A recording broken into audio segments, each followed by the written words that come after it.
honestly, I didn't have a clue what Brian Williams was going to say. Brian can be scary at times, so I wasn't really sure what he was going to say, but that was lovely, and thank you very much, Denise Dickey, for your lovely words as well. First of all, I'd like to thank the selection committee.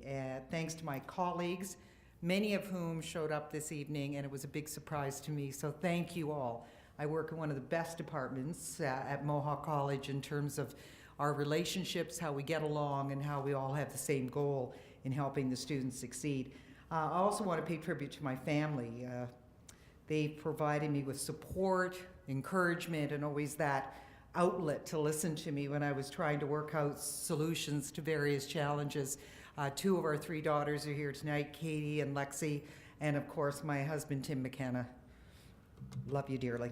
Anyway, little did I realize, as I mentioned in the video, that when I walked through the doors of Mohawk College as a student, long time ago, I also noticed on that list, you know, you look at the graduating year, 1974. Okay, I know what that makes me, the oldest recipient of this.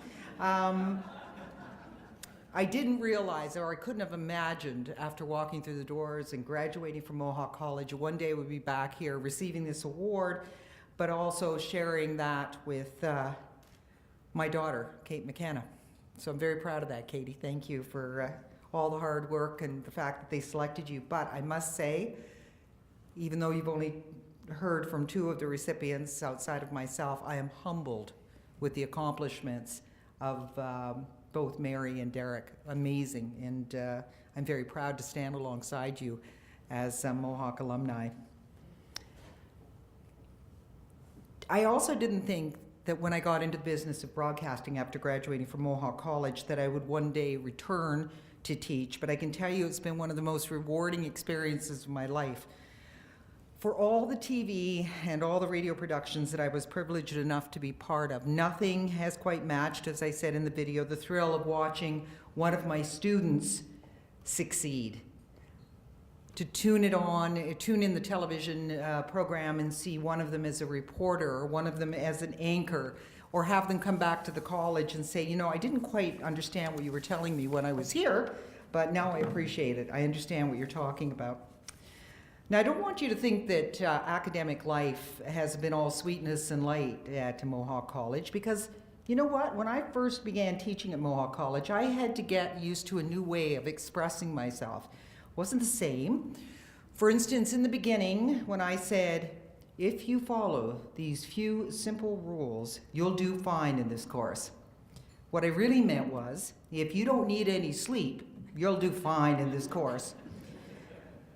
Another example, if I said, unfortunately, we haven't the time to consider all of the people who have made a contribution in this field, what I really meant was, I disagree with what half of these people in this field really had to say, so we're not going to discuss it. And finally, if I said, the test scores were a little below my expectations, what I really was asking was, where was the party last night? I just want to let Rob McIsaac know that, of course, I don't even think that way anymore. How could I? I no longer even have the thoughts. But my education at Mohawk College, I try to tell the students this every day, it opens up all sorts of possibilities in your life. Find the thing that you're most passionate about and go for it. And in this case, it was broadcast journalism. And it's allowed me to travel the world.